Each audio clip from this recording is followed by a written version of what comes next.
So first things first, to the American people, Washington is doing it again. While you were celebrating Memorial Day, all of our men and women who gave their lives for this great nation, and you were spending time with your family and your friends, this town was cutting another crap deal that's going to put you more in debt with no real changes whatsoever. So the American people need to understand full and well, do not listen to the talking points. Do not listen to the cool phrases that are being thrown out in commercials on CNN or Fox or MSNBC, because Washington is lying again. This bill has no cap in raising the debt, just a date in the future. We have no idea what that number is going to look like. Some people are saying $4 trillion. Some people are saying $3.5 trillion.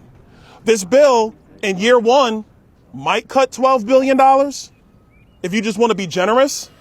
So who here thinks it's cool to cut $12 billion in exchange for $4 trillion? I don't think that's cool at all.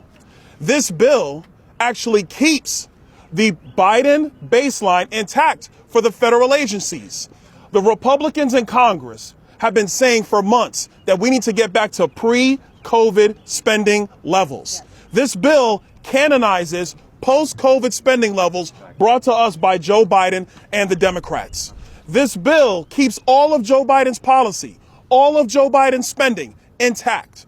This bill does nothing for the Green New Deal subsidies that are going to cripple our electric grid. So when Americans are trying to figure out that they went and bought this electric car that they were subsidized to buy, but when they plug it in, there's not enough electricity on the grid, that is because Washington subsidized all these Green New Deal projects and nobody stood up to it except for people standing behind me right now. To my Republican colleagues, do not vote for this bill. I'm telling you right now, your voters back home are going to look at you and say, why did you vote for a bill that keeps all of Joe Biden's policy in place and all you did was raise the debt ceiling? They're going to tell you, why did you not stand up and demand that they go back to the table and renegotiate this deal? These negotiations happened. Listen, in negotiations, you go through it, you figure out what comes out the other side. But now it's time for the Republican members of Congress to weigh in on these negotiations. That is why I am a no. That is why the men and women behind me are no's. That is why more and more Republicans, as they read this bill, they are no's. And I will add this last thing. It's funny that the White House's talking points are very cheery. That the White House is telling Democrats, have crocodile tears, but vote for the bill. It's funny that you have 100 Democrats who are now greenlighting they will vote for this bill.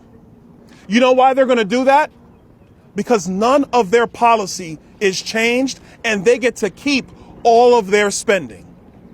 And last but not least, if we were going to do something constructive for the country, if Joe Biden didn't want to get rid of his crazy Green New Deal spending, the least we could have done is secure the southern border. Yes, hear, hear. And we didn't do that either. To my Republican colleagues, vote no. Vote no and do the right thing. And let's go find a better deal.